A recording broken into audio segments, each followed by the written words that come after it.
Livro Caminho, Verdade e Vida. Chico e Emmanuel. Lição 41, intitulado A Regra Áurea. Passagem bíblica está em Mateus capítulo 22, versículo 39. Jesus: Amarás o teu próximo como a ti mesmo. Considerações de Emmanuel. Gosto sempre de lembrar que as considerações de Emmanuel e Chico é uma maneira de facilitar a nossa caminhada no entendimento do Evangelho.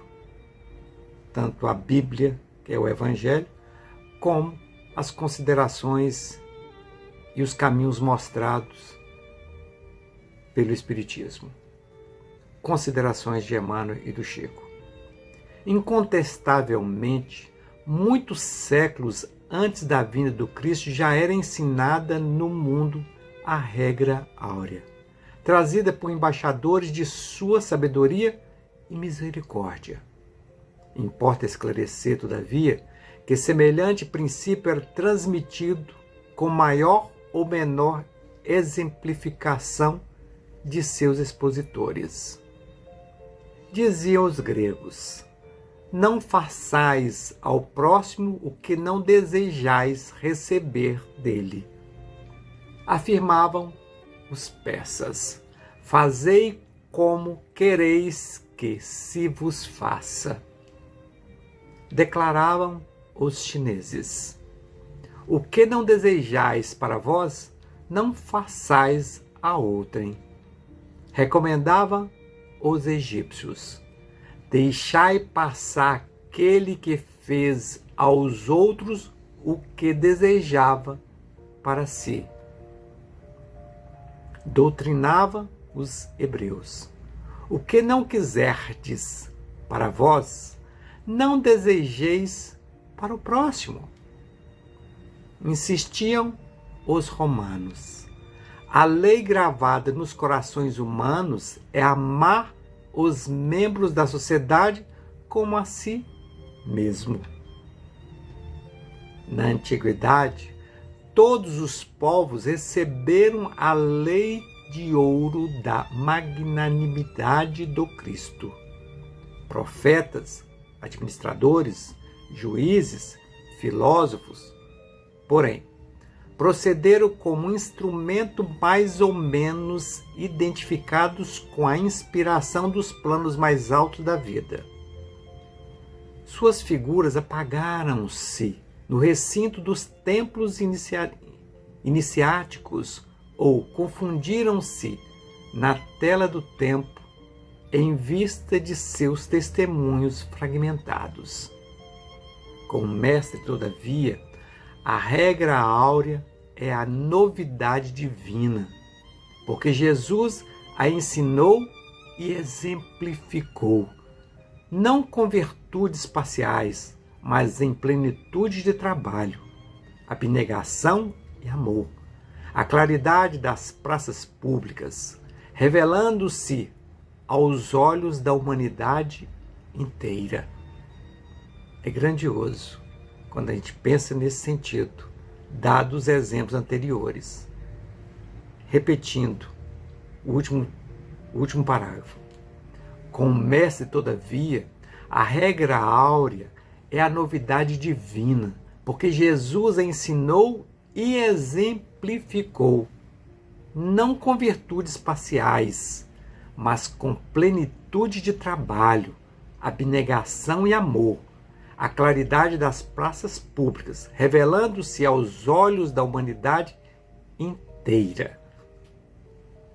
Viu que amar ao próximo como a ti mesmo é um pouco mais difícil do que simplesmente as palavras ditas? E que elas já eram pregadas há muitos e muitos anos, e muitas décadas, muitos séculos, muitos milênios. E até hoje, a nossa luta é para conseguirmos, no mínimo, fazer uma reforma íntima. Na Bíblia, de onde foi tirado o versículo, diz alguns versículos em Mateus 22, dizendo assim: E os fariseus, ouvindo que ele fizera emudecer os saduceus, reuniram-se no mesmo lugar.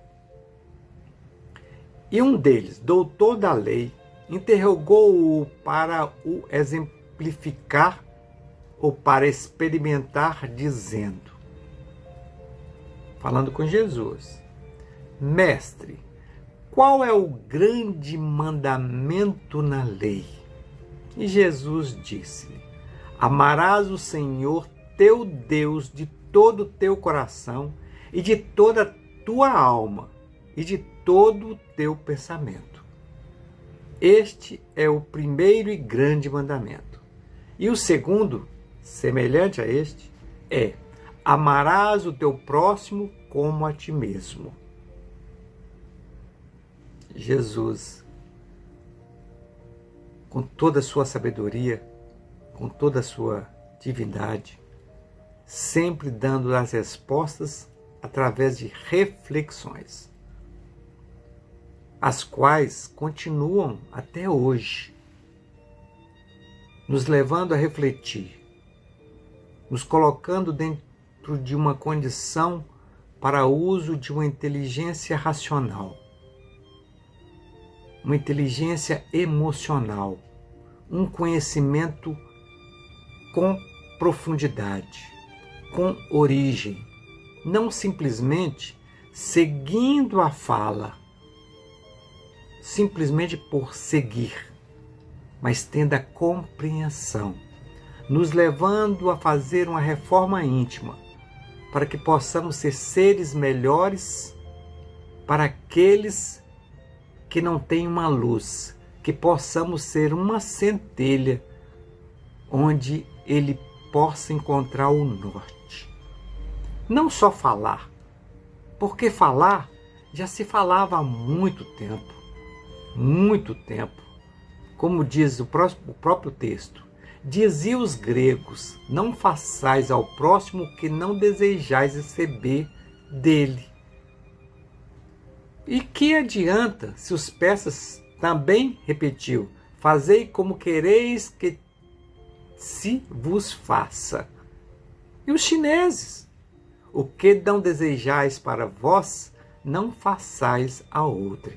Dentre tantos exemplos, o que adianta simplesmente filosofarmos e não colocarmos em prática, não esforçar para ter o entendimento e transferir isso em gestos e atitudes?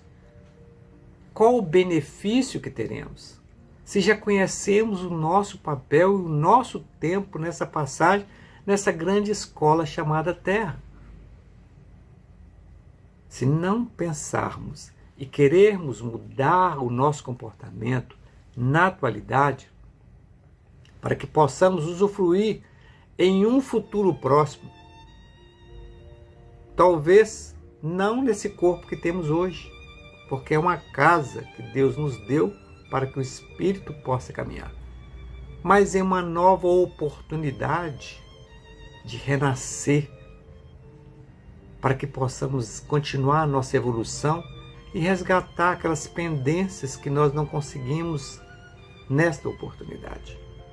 É assim que funciona, porque se nós acreditamos que existe um Deus e que nós viemos da pátria espiritual e que para lá nós voltaremos, é necessário que nós preparemos uma casa melhor do que a que nós deixamos na nossa casa definitiva. Porque Jesus foi muito claro, na casa do meu Pai há muitas moradas, e só chegará até o Pai, ou seja, na casa do Pai, através de mim, ou seja, dos meus gestos e atitudes exemplificados na minha passagem pela terra. Simples. Escutar. Entender. Difícil de colocar em prática. Mas, buscando conhecimento, uma fé raciocinada, buscando realmente, certamente atingiremos os nossos objetivos. E em nossa provinha, no retorno, certamente queremos tirar uma nota favorável a que possamos nos levar a usufruir desse benefício de evolução que tanto buscamos, que é a paz interior e a felicidade plena, e que possamos ser a imagem e semelhança de Deus, que é luz. Que Deus nos abençoe e que possamos nos encontrar em uma nova oportunidade, se assim for a sua vontade. Fique na paz do nosso Senhor Jesus Cristo.